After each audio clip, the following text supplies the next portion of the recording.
As we continue in John chapter 6 and verses 22 to 34, the crowd that Jesus had fed the previous day, they basically come looking for Jesus. Um, have you ever driven by a church that has one of those signs out front where they change the words on it, and they often try, sometimes they'll have a sermon title, sometimes they'll have some cute, pithy little saying. Well, I remember reading the story about how one little church, and they would put out the sermon for Sunday morning, and the Sunday morning message was, Jesus walks on the water. And then they took that off and put up the sermon title for their Sunday evening service, Looking for Jesus. Well, that humorous story is based on these two passages. The one we looked at yesterday, Jesus walking on the water, and then today, the crowd that had been fed looking for Jesus. Because who doesn't like free food?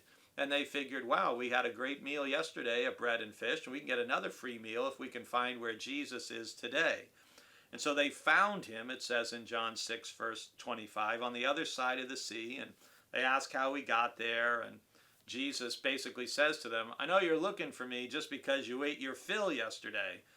And then our verse of the day, he says to them, do not work for the food that perishes, but for the food that endures for eternal life, which the Son of Man will give you.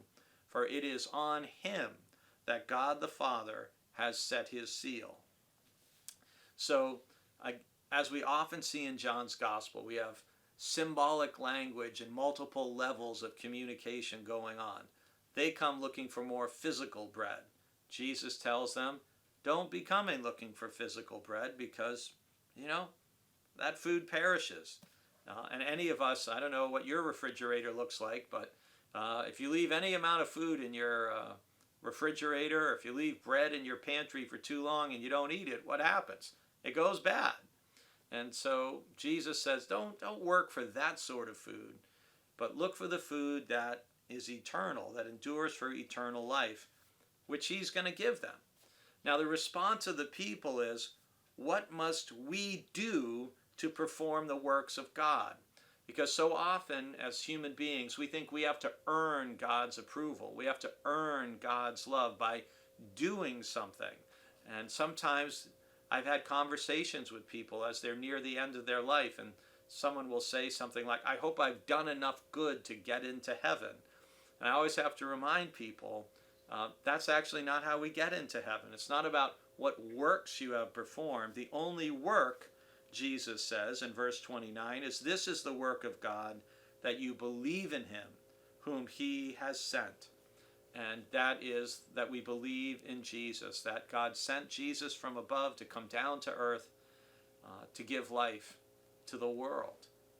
And that's the purpose of Christ. That's why he came.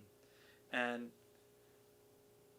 whenever you get hungry for physical bread, it can serve as a reminder to make sure that we are partaking of the spiritual bread, which is Jesus.